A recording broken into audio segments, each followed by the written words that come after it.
Hey, this is Tony Kemp with the Oakland A's. You're listening to Jim on Base. Welcome back to another episode of the Jim on Base Show. For today's very special guest, we're here at the Coliseum in Oakland with Tony Kemp.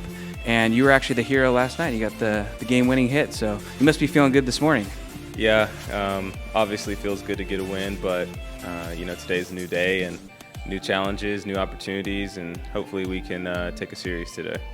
And, it was kind of a quick turnaround. You're going on the road now, so did you sleep much last night? Or? Yeah, quick sleep, pack up the place, got to take the trash out, empty out the fridge, all those little things. But I got a solid 7 hours, so I think we can ride on that.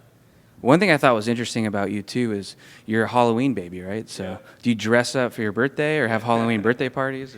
Yeah, so my wife actually threw me a golden birthday, so I turned 31 on the 31st this past birthday, so she rented out like a little studio for our friends to come. We had about 60, 70 people come, and it was a costume-themed party, so it was pretty fun. My birthday's always been pretty fun. Yeah, it's pretty neat. And you're from Tennessee, right? So do you live there in the off season? Or? Yeah, grew up in Franklin, which is about 30 minutes south of Nashville, and went to Vanderbilt. And then, my wife and I loved it there, and we ended up buying a house there in 2017, and just bought another house. So we're just laying down some roots there. So we really enjoy the space, and we're about 10 minutes from Yaz. So we all keep it close there. Yeah, the great Mike Yastrzemski, friend of the show. Did you guys meet at Vanderbilt then, or? Yeah, so the first time we met was on my visit when I was gonna be going to Vanderbilt. I was still unsure, but had a good time on my visit, and that's when the first time I met Yaz, and obviously great dude, and we ended up rooming together my sophomore year at Vanderbilt, and it was an unbelievable time. And now we meet up, before we play each other in between games. Behind second base and just talk about our journey and where we came from back in 2011, 2012, 2013, and 10 years down the road, look at us. And so never take anything for granted, so pretty cool. Well, you mentioned your roommate, so was he kind of a party animal, or did you guys were you both like that, kind of firing each other up? Or? Yeah, I think that we both like to have a good time. He is definitely a little bit more on the reserve side. You have to kind of peel back the layers of Yaz to really understand who he is at his core. But he's a great dude, and he likes to, he definitely work hard, play hard type attitude.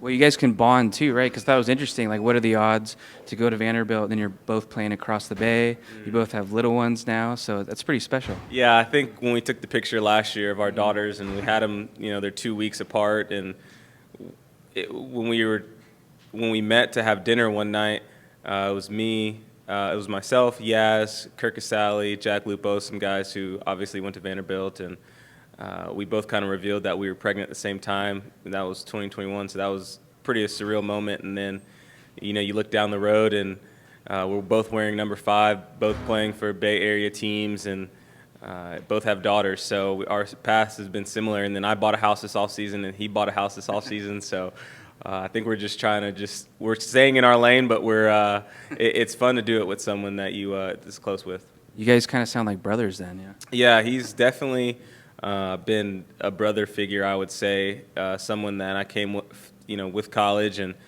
we both were roommates on the road as well, and we kind of had that competitive, silent competition against each other, and now to be able to see each other in the big leagues and do it on the bigger stage is even cooler.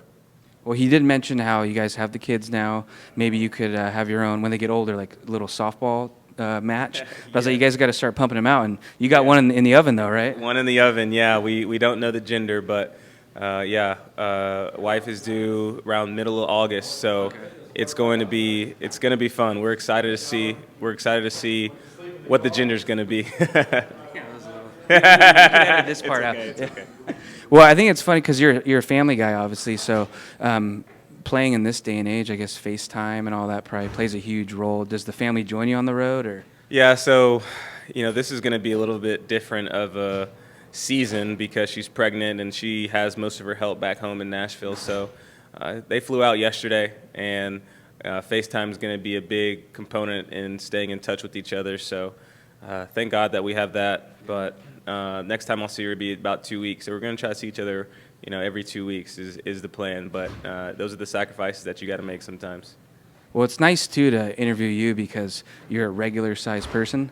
I don't know if I'll be regular. I think I'm a little less than regular. Or maybe we're fun size, We're fun size. We fit everywhere, man. We're short kings, whatever they like to say now. Yeah, I like that. But I had Jesus Aguilar yesterday, so it's nice to have someone that just doesn't tower over me. Yeah. We're eye level, man. Yeah. How tall are you? I say 5'9" on the dating app. Oh gosh, I'm 5'6". I'm not even. You're taller than I am. Well, it must be nice too, because I was thinking then you can sneak into Costco. You probably don't get recognized because you just blend in. Right? Honestly, I'm happy the way that God made me. He made me in His perfect way, and especially when you get on long flights, you have a lot of leg room, and you can fit everywhere, and you kind of sneak into places and go unseen. So, I don't mind being the height that I am. Well, I was curious. Do you have any meals that you eat before each game, or do you kind of keep it light? Any strategy with that? Or? Yeah, I usually before a day game, I'll probably make a protein shake just before the game. Sometimes it's you don't want to go out there on too full of a stomach, so usually I'll just get a little protein shake, make it myself, put some electrolytes in there too. So I'll probably fuel up 30 minutes before the game, let it set a little bit, and then go play. I'll wrap it up here with a couple questions, then we'll. Yeah, cool. So. Nice to know you keep it light. I was talking to Ray Durham. I don't know if you remember him. Love Ray Durham. Yeah, I was like, he said he's got to keep it a certain way because you don't want to get diarrhea on the field. You don't want to be running off. Yeah, Ray Durham was a guy that when I was growing up used to play in '64 King of Virginia baseball. Oh, yeah. Ray Durham, he had a medium-sized circle. He was one of the guys I used to look up to, emulate my game after him. And he's in our height range, so it's it's perfect. It's perfect. Yeah. See, he gives guys like us hope. Yeah. What are you listening to music-wise? Is there anything pumping you up lately, or? I'm usually a big Drake fan, so whatever Drake is pumping out is probably what I'm listening to. That's been on the agenda as of late. I love Fireworks. You know that song? Yeah, that's a throwback. Yeah. That's a throwback. That's that came out when I was in college. Yeah, it's a classic. It's a classic, no doubt. And lastly, what are you doing TV-wise? Are you streaming anything? I asked some of your team, are they watching Love is Blind? Okay, so actually I am caught up on Love is Blind. Okay. It's a show that my wife and I watch together. It's, once you get the kid down, it's tough to just lock in on a show. You kind of want something mindless, and so we've been watching some Love is Blind season 4. So, we're definitely caught up. But other than that, we've been watching Yellow Jackets on Showtime. Okay, I don't know that one. Oh, yeah, you need to watch that. Okay. Yeah. I'll catch up on that. Well, Tony, it's nice to meet you. Thanks for coming on, and looking forward to seeing you around this season, and wishing you a lot of luck. Yeah, thanks for having me. Hopefully we'll do it again. Yeah.